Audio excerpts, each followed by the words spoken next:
জুলাই আন্দোলন যখন স্তিমিত হয়ে যাওয়ার শঙ্কায় তখন রাজপথে নেমে গণঅভ্যুত্থানকে নতুন করে উজ্জীবিত করেছিলেন বেসরকারি বিশ্ববিদ্যালয়ের শিক্ষার্থীরা।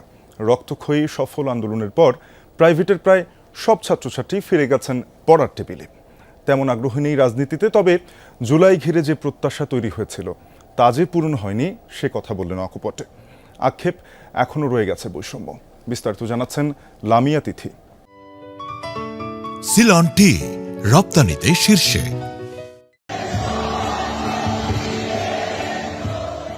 জুলাই বর্তমান প্রজন্মের কাছে এক আবেগের মাস। জুলাইয়ের প্রতিটি দিন মনে করিয়ে দেয় অধিকার আদায়, ন্যায় আর মর্যাদার পথে কোনো আত্মত্যাগই বৃথা নয়। 2024-এর গণ অভ্যুত্থানে কেউ হারিয়েছেন সন্তান, স্বজন, কেউ হারিয়েছে বন্ধু, কেউ বা সহপাঠী।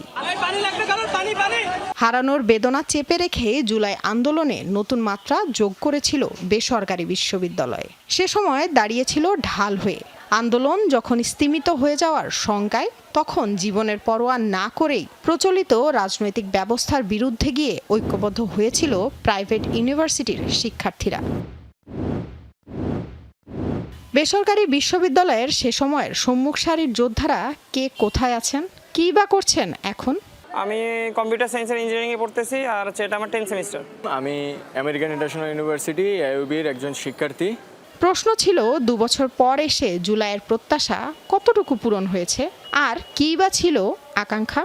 না, I am very frustrated with July. I guess আমি যেটা করছি it all went in vein. কোনো লাভ হয় নাই, শুধু মানুষ মরে গেছে। আমাদের অনেক আশা ছিল জুলাই নিয়ে। আমরা ভাবছিলাম যে আচ্ছা ঠিক আছে, দিস টাইম চলে যাবে আওয়ামী লীগ, এরপরে will reform a new government যেখানে everybody is going to be hard. সবাই সবার কথা শুনবে, জনগণের যে রাজনীতিটা ওটা শুরু হবে। কিন্তু আসলে এটা দিন শেষে দেখা গেল যে আমরা পন্স হিসেবে ইউজড হয়েছি। মানুষ যেন পলিটিক্যাল ফ্রিডম ওইটা পায়, ওইটা প্রত্যাশা ছিল। তো আমরা এখনও আশা আছে, কিন্তু 100% ওই প্রত্যাশা আমরা এখনও ফিল আপ করতে পারি নাই। আমরা ফ্যাসিস্টবাদী যে কাঠামোটা এটা ভেঙে দিতে চেয়েছিলাম, কিন্তু আনফর্চুনেটলি আমরা তাতে তেমন একটা সফল হতে পারিনি। আমার এই প্রত্যাশা 10% পূরণ হয়নি। মনে হচ্ছিল জুলাইয়ের একটা অন্যতম আকাঙ্ক্ষা ছিল মেরিটোক্রেসি, যে মেরিটের ভিত্তিতে দেশের বিভিন্ন ধরনের নীতি নির্ধারণী পর্যায়ের পরিবর্তন। কিন্তু জুলাইয়ের পরে সবচেয়ে বড় পরিবর্তন যেটা আমরা দেখেছি সেটা হচ্ছে মেরিটোক্রেসি থেকে খুব তাড়াতাড়ি মবোক্রেসির দিকে ইনক্লিনেশন। সবচেয়ে বড় সমস্যা আমার মতে যে দুর্নীতিটা, যেটা এখনো সরে নাই। আন্দোলনের পরে প্রাইভেট বিশ্ববিদ্যালয়ের অবদানের যথাযথ মূল্যায়ন হয়নি বলেও অভিযোগ শিক্ষার্থীদের। তারা বলছেন বেসরকারি বিশ্ববিদ্যালয়ে শিক্ষার্থীদের নিজেদের মধ্যেই একতার ঘাটতি রয়েছে।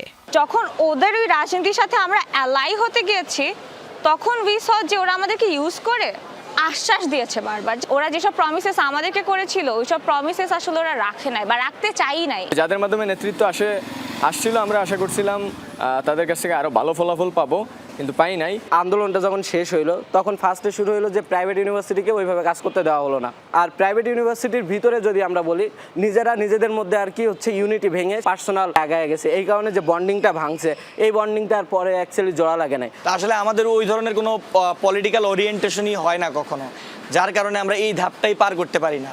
জুলাই আন্দোলনে বেসরকারি বিশ্ববিদ্যালয়ের শিক্ষার্থীদের আত্মত্যাগ ইতিহাসের পাতায় হবে চির অমলিন, দেশের মানুষের হৃদয়ে থাকবে চিরকাল।